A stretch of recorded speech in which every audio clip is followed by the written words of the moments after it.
Welcome to Asiya's TV show. Maanta waxaan idin la wadaagayaa quraac yar oo fudud oo aan caruurta u sameeyo iyo naftayda iyo reerkaygaba. Bal marka aan isleeyahay waqti ma haysid, tan oo aan habeenkii waliba sii diyaariyo inta hore oo inta laga duko sii rido. Waxay ka kooban tahay number 1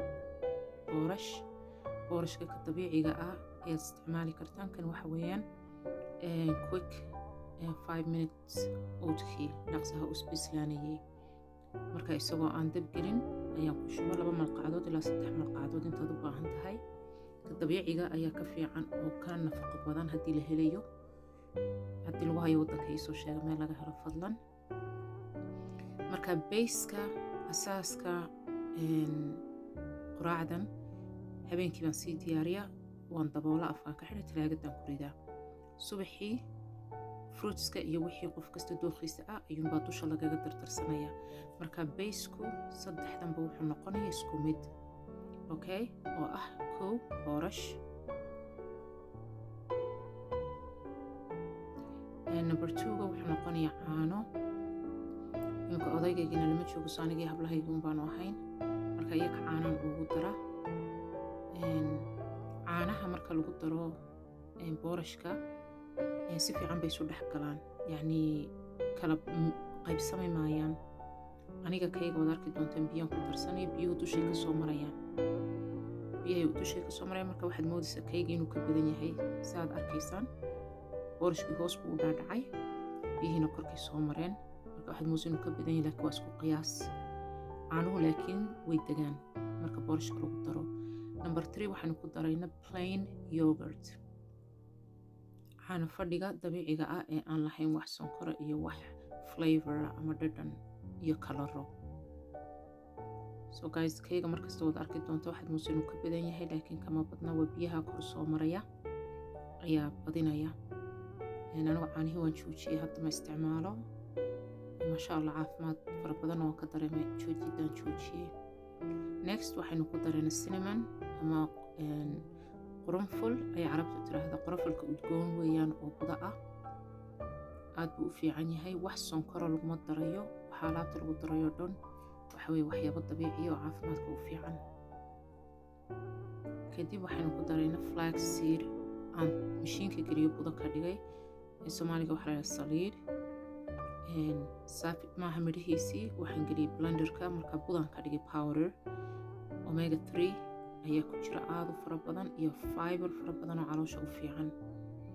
Marka waad isku walaaqaysaa si fiican, because alaabtoo dhan way qabowdahay. Markay diiran tahay dhaqso isu dhex gasho, laakiin waa ku yara walaaqi. Iminka bayskaasi talaagadu u hoyanaya habeenka dhan oo si fiican ayuu isu dhex gelayaa.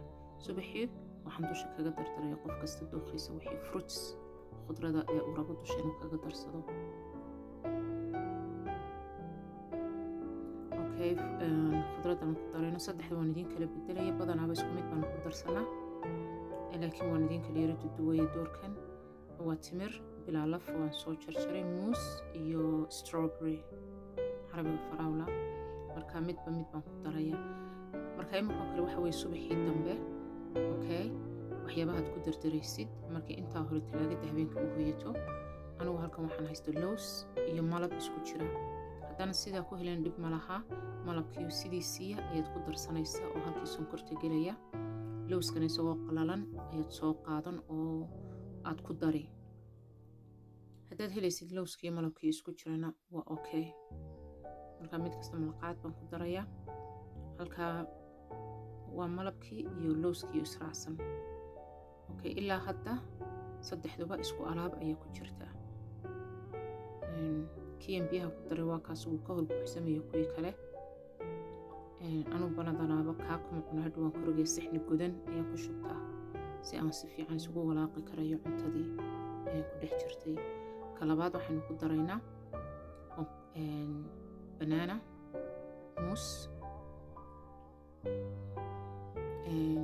ka saddexaadna waxaynu ku daraynaa timir. okay, hadda waxaynu ku daraynaa peanut butter. so ka muuskana waan ku daraa, caadatan waan ku daraa, hadda maan ku darin, laakiin optional ayaan uga dhigay ciyaalka. Imika videogan markaan dhameeyey kadib inantayda kamuuska qaadatay peanut butterkina way ka dulgeysatay ee video ahaantan rabayoon inaan idin kala duduwo.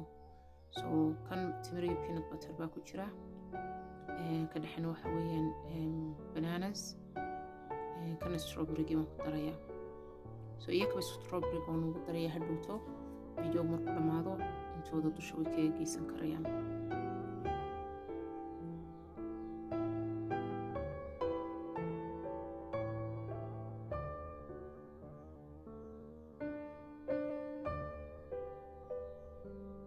Okay guys, intaas waxa weeyaan beeskii quraac waxay noqonaysaa culus aad u nafaqo fara badan, maasha Allah soo dhammaystiran, waqtina aan kaa qaadanayn, dab ma gelaysid, daboolay leeyihiin jaarska yaryari, ilmuhu xitaa intaad u daboosho shantada way ku qaadan karaan iskuulka haddii rabaan inay snack ka dhigtaan. Lows qalalan iyo sabiibna waan ku daray haddii aad helaysid weeyaan. waan ugu daraa inaan diyaariyo cuntada waxay iga qaadato 5 minutes kama badnaanayso subaxii. maasha Allah tabaaraka Allah, nafaqana caruurta way keenayaan aad u fara badan. marka labada ciyaalka ilaa afka ma ka buuxi waayo isku walaaqi kari maayaan, hadhowto cuntada way ka qubanaysaa. laakiin waxaan u baneeyaa intii ay ku darsan lahaayeen wixii ay jecel yihiin iyo ay ka dulgeysanayaan. haddii ilaahay ka dhigo hadday intaa ku rabaanna way ka dhex cuni karayaan markay ku walaaqaan ma ka fatahayo. So guys, insha Allah ka faa'iidaysi fiican. video aan qorsheeyay muu ahayn, anigoo samaynayo cuntadaas igu dhalatay maxaad u duubi weyday, so aniga idin duubay. aad baad u mahadsantihiin.